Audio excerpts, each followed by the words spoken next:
So this question, student, this question again came in set D, HDET 2021. Question number 120 I am going to discuss. This question is based on method of electrical images. A very important method of electrical images.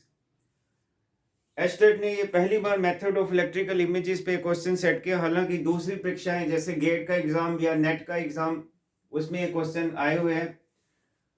A point charge is placed symmetrically at a distance little d from two mutually perpendicular grounded infinite conducting planes है, ये lines नहीं है.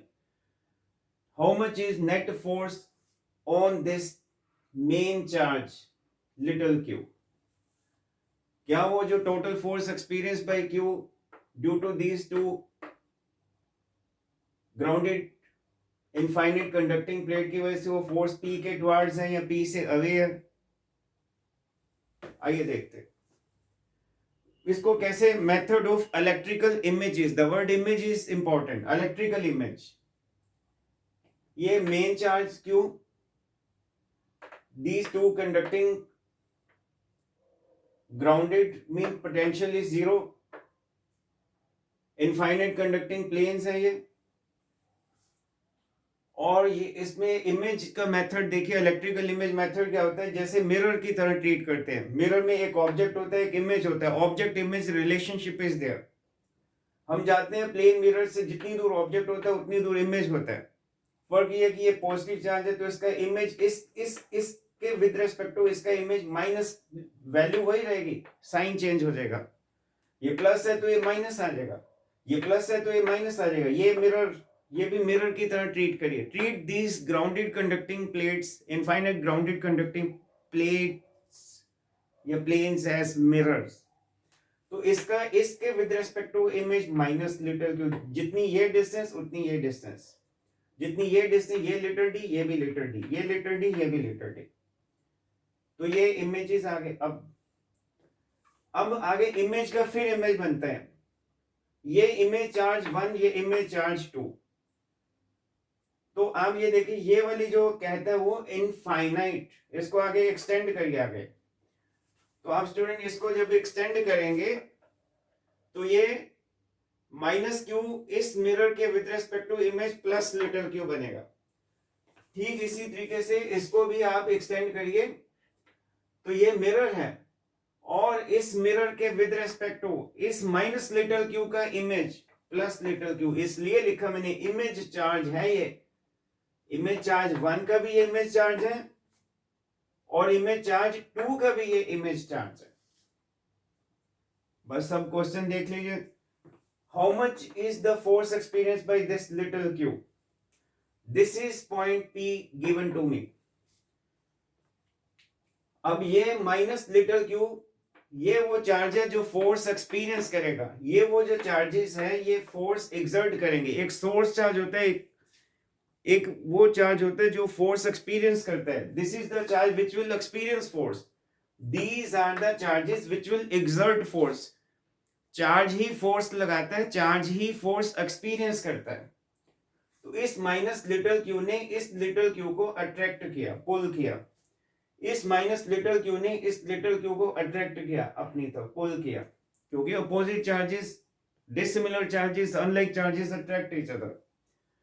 लेकिन इस plus little q ने इस little q को repel किया, सिमिलर चार्जेस. तो इस लिटिल क्यू ने how many forces are experienced by this small q, this and this. अब ये जो फोर्स की वैल्यू है, इस माइनस लिटिल क्यू ने इस लिटिल क्यू को अट्रैक्ट किया कितनी वैल्यू से? यहां पे वो कूलम का लॉ है ना, 1/4 पे epsilon 0 product of charges divided by square of distance between the charges.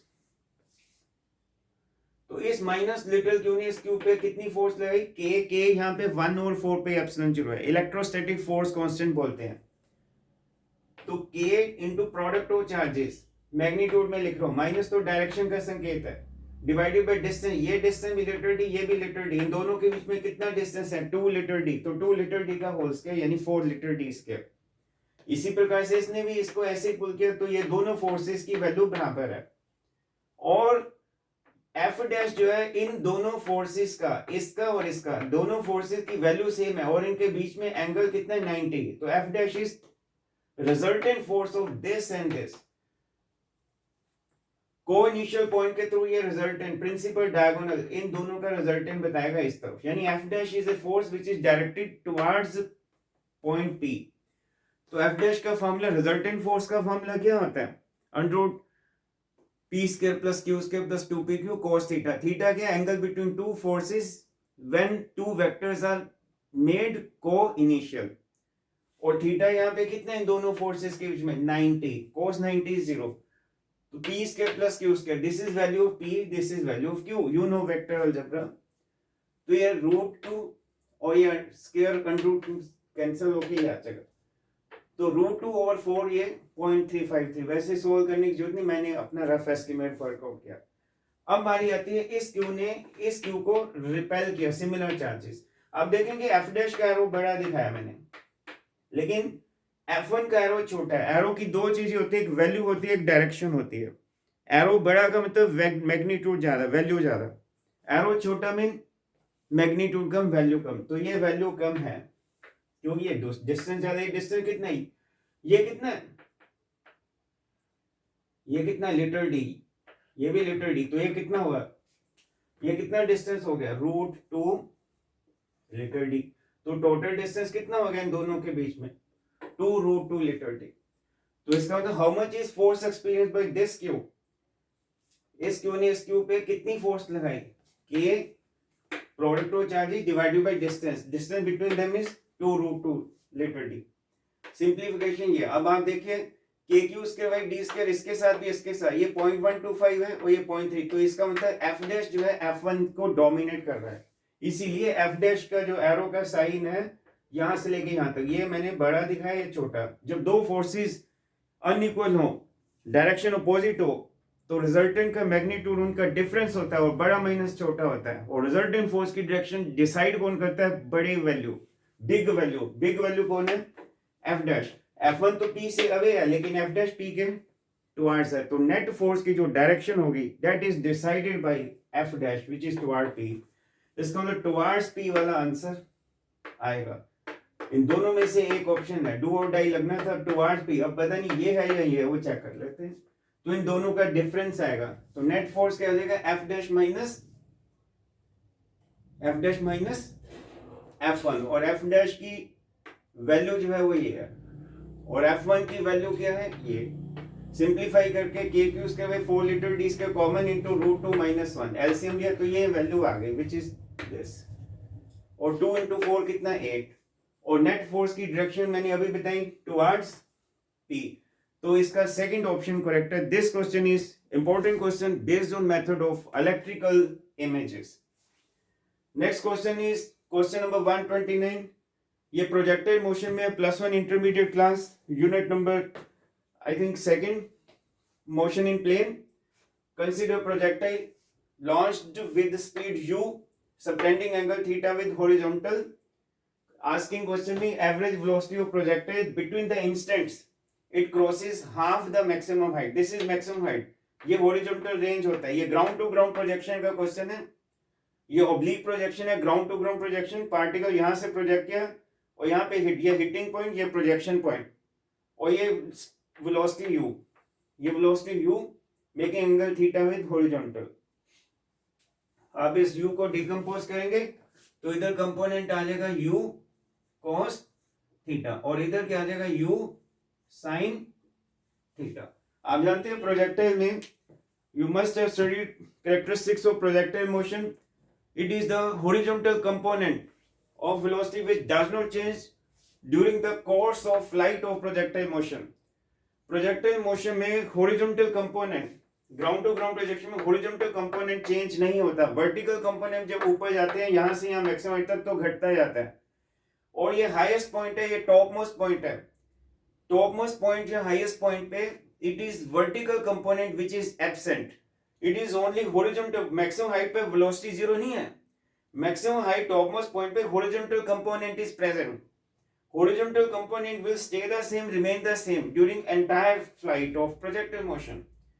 तो आप देखिए उसने ये कहा एवरेज वेलोसिटी बताइए between the instant it crosses half the maximum height, ये मैक्सिमम हाइट पॉइंट है, ये हाफ द मैक्सिमम हाइट, तो हाफ द मैक्सिमम हाइट इस इंस्टेंट पे भी u cos थीटा, इस पॉइंट पे भी u cos थीटा, और इस इंस्टेंट पे वेलोसिटी अपवर्ड हो जाएगी और इस पे नीचे हो जाएगी, जितना ही एरो अपवर्ड उतना एरो उतना ही एरो ये है, ये डाउनवर्ड ये अपवर्ड, ये आपस में वैल्यू सेम है, इनकी वैल्यू सेम है, लेकिन डायरेक्शन अपोजिट होने से ये वर्टिकल पार्ट तो इन दो पॉइंट्स पे कट गए, कैंसिल हो गए, एनल हो गए, लेकिन u cos theta component they continue to have same direction, so they will be added. तो एवरेज स्पीड क्या आएगी, यहाँ पे भी u cos theta, यहाँ पे भी u cos theta, तो नेचुरली एवरेज स्पीड भी क्या आ जाएगी, u cos theta plus u cos theta over 2 यानी u cos theta।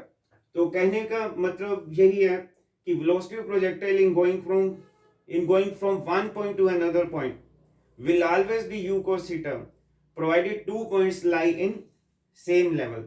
So body यहाँ पे particle या projectile moves at constant speed और वो है constant speed u cos theta in horizontal direction. Let me tell you, there is no effect of vertical component of velocity during this displacement. तो ये simple question था, first option जो इसमें जो है वो correct option है u cos theta. Thank you.